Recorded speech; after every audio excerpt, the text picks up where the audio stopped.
Good evening and welcome to our second expanded edition of Inside the Cover. I am Ted Ayers and I am truly honored to be a part of the programming here at PBS Kansas, the home of seriously good TV in South Central Kansas. I hope that you watched and enjoyed our first show that featured author Michael J. Travis and his book about Kansas craft breweries. Tonight, we are excited to feature another Kansas author, Mike Matson, and his book, Courtesy Boy. Mike lives where he was born, Manhattan, Kansas. However, he grew up in Wichita, which provides the foundation for this book. Mike currently works for the Manhattan Area Chamber of Commerce, and he also serves as a columnist for the Manhattan Mercury. Mike describes himself as a proud tech school graduate of Brown Institute in Minneapolis. His career has been devoted to three broad areas: journalism, politics, government, and advocacy. He started his journalism career as an all-night DJ on Wichita's Cake Radio, culminating in covering politics and government for WIBW-TV and a statewide radio news network. In the politics government arena, he served as communication director, press secretary for Kansas Governor Bill Graves and his two successful statewide political campaigns. Relative to advocacy, Mike worked on communications, policy, and strategic planning for Kansas Farm Bureau and the Kansas Leadership Center prior to his current position with the Manhattan Area Chamber. It is clear from Mike's career history that he is a man comfortable with words. Courtesy Boy is Mike's second book. It was honored as among the top independent small press books of 2022 by Shelf Unbound, a digital indie book review magazine. Courtesy Boy also earned recognition from American Book Fest as among the best half-dozen creative nonfiction books of the year. The folks at Shelf Unbound wrote, "If you were to imagine an author peer group, readers will see shades of Jeanette Walls and Frank McCourt in Mike Matson's searingly honest examination of conscience. He's Anne Lamott with testosterone. If you know those authors, this is high praise indeed." I found Courtesy Boy to be an engaging and important read. It is subtitled A True Story of Addiction, and Mike notes that my motivation is to help those suffering and their loved ones connect the dots between the destructive traits and behaviors and the potential for addiction. It is now time to go inside the cover.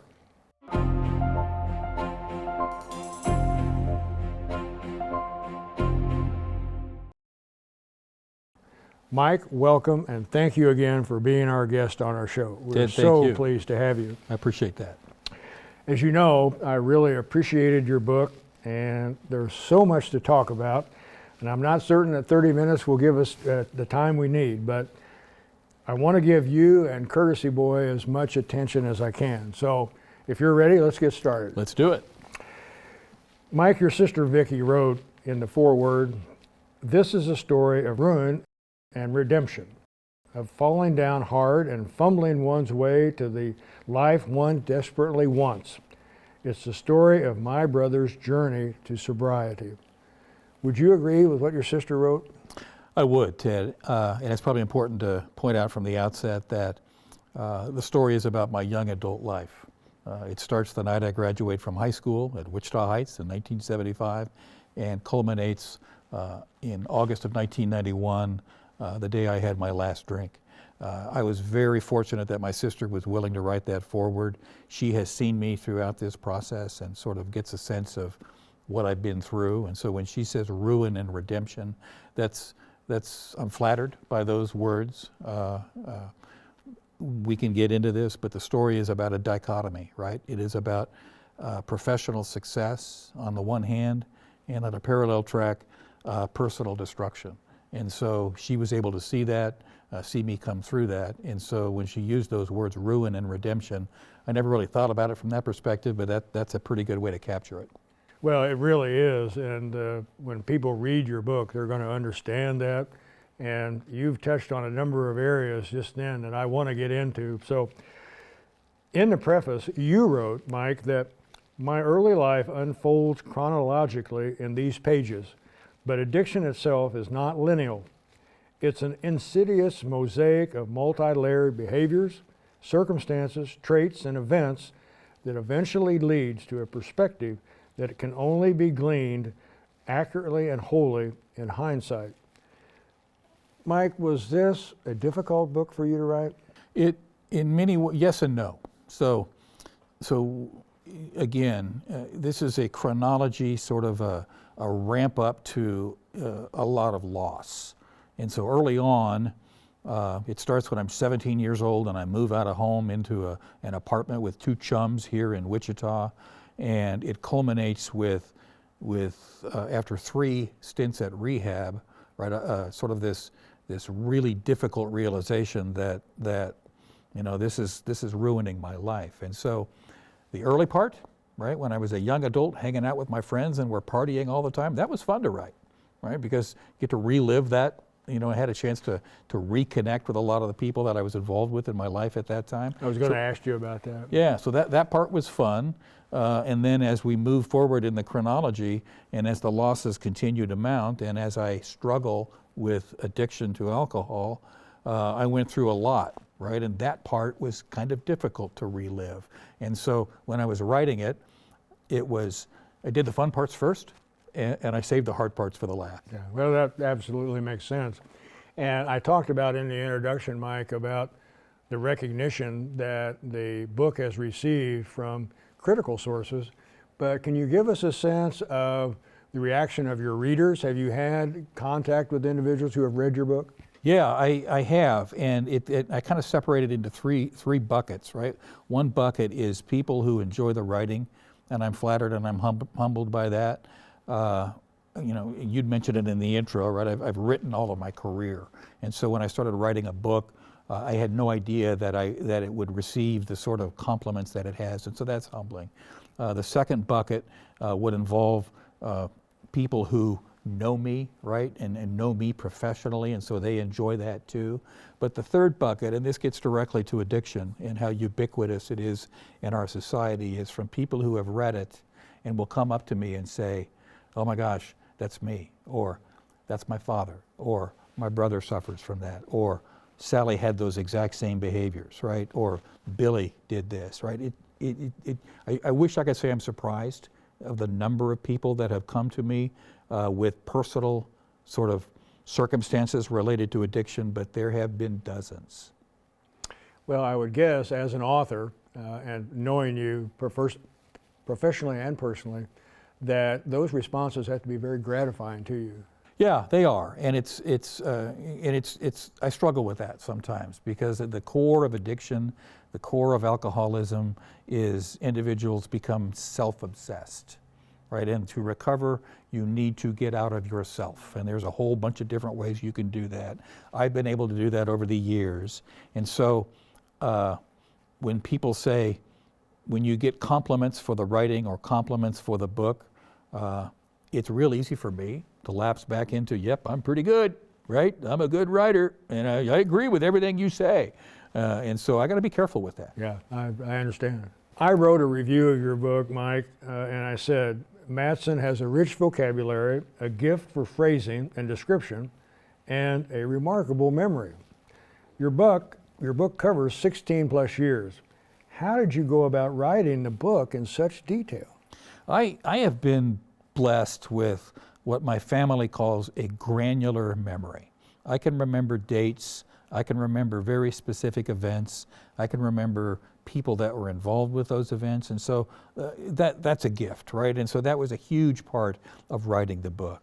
And so when I made the decision to write about the first 16 years of my adult life based on this premise that in those 16 years, in hindsight, I was able to recognize negative behavioral traits that I was exhibiting that hadn't really been lifted up in other books that I had read, addiction memoirs.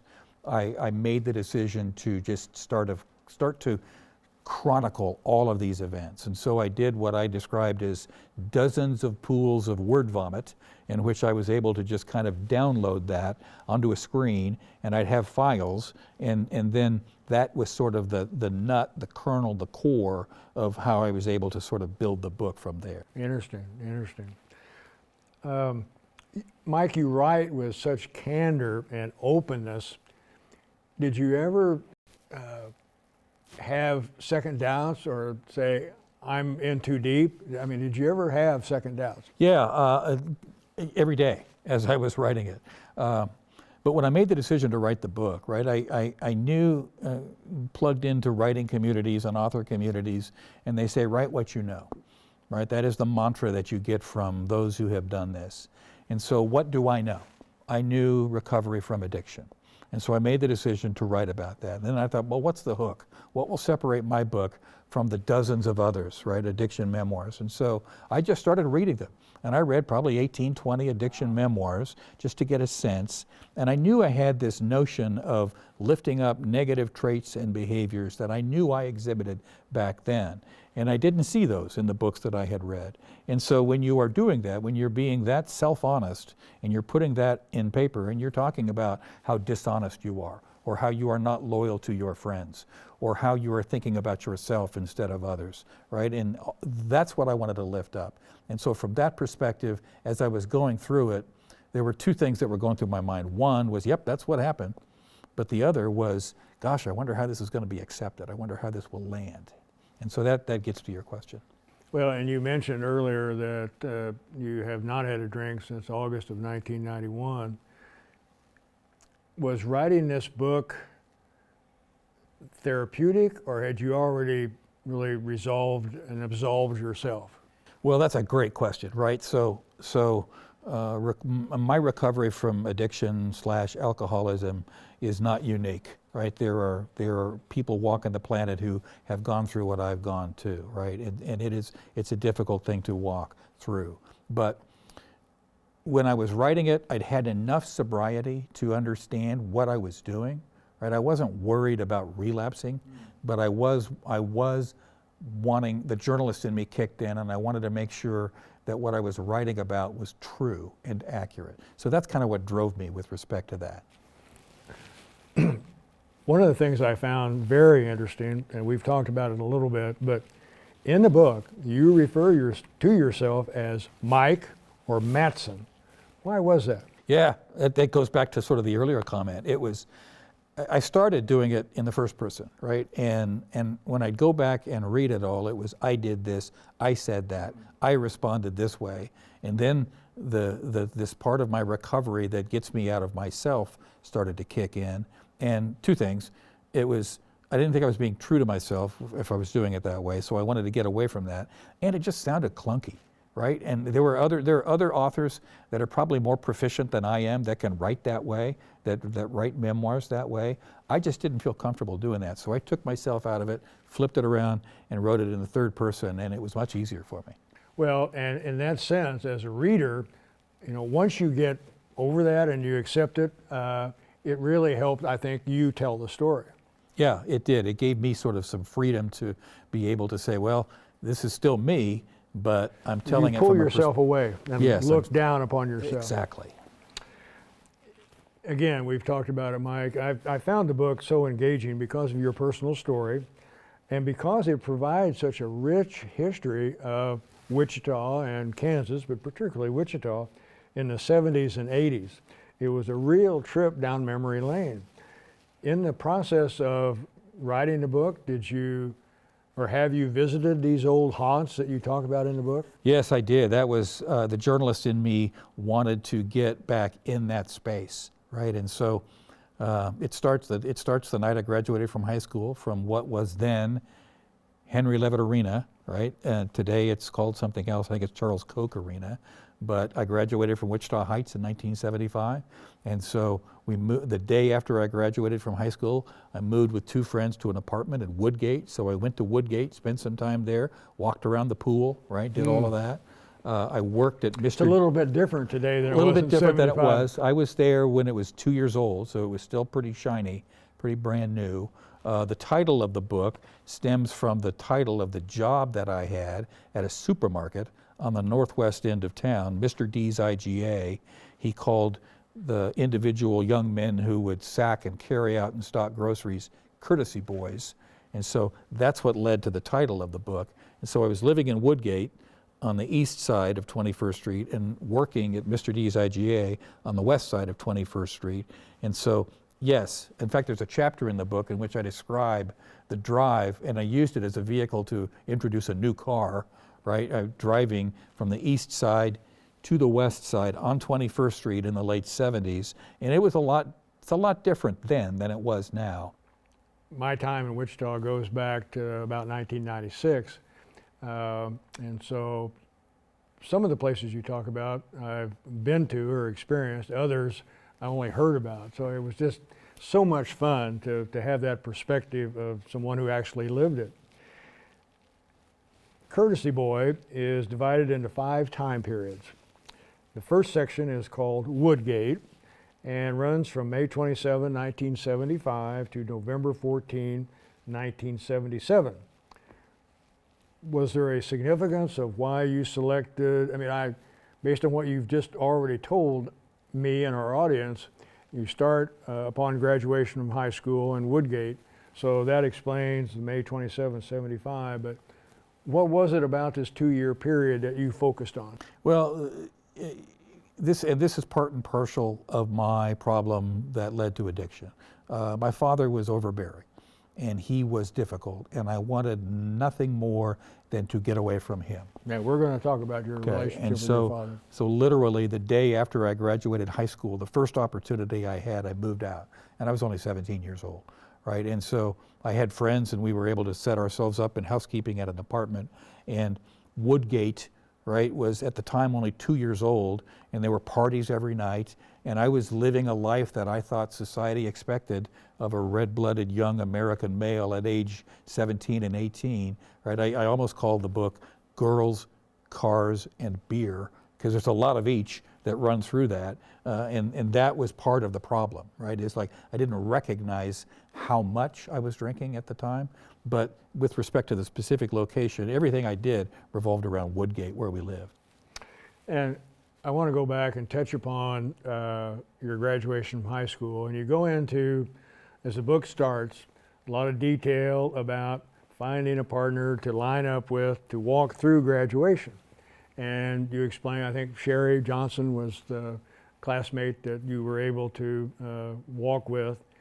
But I want to go forward a little bit, and it amazed me, Mike, that later in the book, you describe your first and only DUI arrest as comparable to that time at graduation. Tell me, Yeah. that's so significant to me. I'm glad you mentioned that, because at the core of my addiction is the emotion of fear, right? I am driven by fear, and that's not unique to me.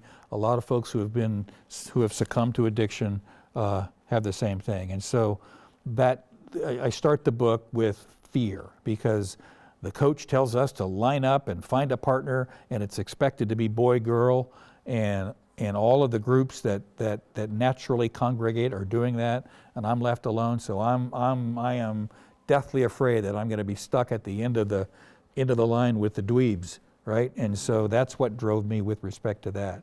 DUI, same thing, right? It was like I got pulled over. I didn't think that I was going to get arrested, but once I realized I was, then it was fear that drove all the actions. On page 291, actually, you write, all the emotions started and ended with fear. He was afraid, he being Mike Matson, and afraid to show his fear to anyone, including this lawyer he had just met. And this, of course, relates to your divorce proceedings from your first wife. And so obviously that fear was a big factor in your life. Oh, huge, huge, and it stemmed from childhood. Right, my father, I later learned, we have since lost my father, but I later learned at the end of his life, he was diagnosed as what is called in the behavioral science an adult child of alcoholics. And so both of his parents were raging alcoholics. And we'd always suspected this, but really didn't confirm it until the end of my father's life. And so my father didn't drink, but he had this diagnosis that led him to act the way he did. And the traits are remarkably similar. And there's also a genetic predisposition situation related to that. And so once I quit drinking, once I started in recovery and was able to learn more about these things, light started going on for me, and I recognized that at the root of everything I was doing was fear, and that stemmed from childhood. Interesting. And I believe that your first book, Spifficated, really talks about your father and his parents. Yeah, at the end of his life, he wanted to download some data about his childhood, and I was his guy, and it was information that he'd never shared with me or my siblings in the past, and that's what sort of led him on this conversation at the end of his life with me about his childhood. And at that point, he knew that the end was coming, and so he wanted to share this information, and that's what led to the first book. And you talk about going to Brown Institute in Minneapolis, and in one of our prior conversations, you stated, "I have managed to succeed in my professional career completely unencumbered by a college degree." Would you care to elaborate on that? I am an outlier with respect to that. In my generation, it was expected that individuals would go to high school, go to college, and succeed. I didn't, right? I went to high school, then I screwed around a lot at Woodgate, partied a lot, ended up in technical school in the Twin Cities, and I share this in the book. The truth was I chased a girl up there, I followed a girl up there, and I happened to go to technical school. That allowed me then to get started in broadcasting. And then I was very fortunate to be able to succeed professionally throughout my career, and the need for the degree just didn't exist. Well, and again, that I think is such an important part of the story, Mike, that you have been, I think by any measure, so successful in your career in a multitude of professional areas, of course, all relating to communication and use of words. But to tell this story that you've shared in the book with that sort of success, I think is just remarkable. Well, thanks. And another title that I played around with before landing on Courtesy Boy was The Dichotomy, because that describes it. I was able to succeed professionally, and this is where my father's indoctrination came in, because I came from the generation where we were expected to succeed, and the next job was going to be bigger with more responsibility and more money and more responsibility and keep moving up the chain, and that's what I was able to do. And so by all measures, especially from those societal measures from parents and others, I was succeeding on that track. But at a parallel level, because of the alcoholism and the addiction to alcohol, the personal life was going in the tank, right? And so that's also not unique among people who have succumbed to addiction, but that's exactly what I hope comes through in the book was, yep, he was succeeding professionally, but personally, it wasn't going very well. Well, and there's a watershed moment, I think, September of 1978. Was that the blackout, when you experienced the blackout? And then as you go forward in the book and you get to some of the later chapters, you really reached a low point. Yeah. Unable to pay bills, your lights were shut off, that sort of thing. When did you realize that you had an addiction? It was probably, I want to say, early 80s. So it would have been 6 or 8 years before I finally stopped. And the challenge was, I didn't know what to do to fix it, right? Society would say, you have a toothache, go to the dentist. You're nearsighted, go to the optometrist. You have a tummy ache, go to the doctor. You suffer from addiction, go to rehab. Well, I did that with the expectation that rehab would fix it, cure me, right? But addiction is so insidious that there is no pill, right? There is no exercise regimen that will get you out of this. It is such an insidious disease. It's right between the ears. It's physical, it's mental, it's emotional, right? It's spiritual. And so I knew I was an alcoholic while I was still practicing. When you go to rehab and then you think you're going to be cured and you come out and you relapse, right? Then that's when it really starts to kick in. It's like, how am I going to lick this? Go back to rehab, nothing. Go back a third time, nothing, right? And I continue to drink, and it gets to the point where you're so demoralized that you wonder how you're going to get out of this, right? And I hope that comes through in the chapter when you reference the lights being turned out, because that's where my life was at the time. Well, and it does. And Mike, we have just really scratched the surface of your book. And I feel like the story is so important that I would like to continue our conversation if you would be willing. And so I hope that you will come back and talk to us some more about Courtesy Boy. Happy to. All right. Well, thank you, Mike Matson, for being our guest on this show. And we will look forward to continuing the conversation at a later date. Ladies and gentlemen, that's our show tonight. We have talked about Courtesy Boy by Mike Matson. Wonderful book, important book. And I'm so pleased that Mike has indicated a willingness to come back and continue with a part 2 of this conversation. So we'll see you next month for another episode of Expanded Inside the Cover.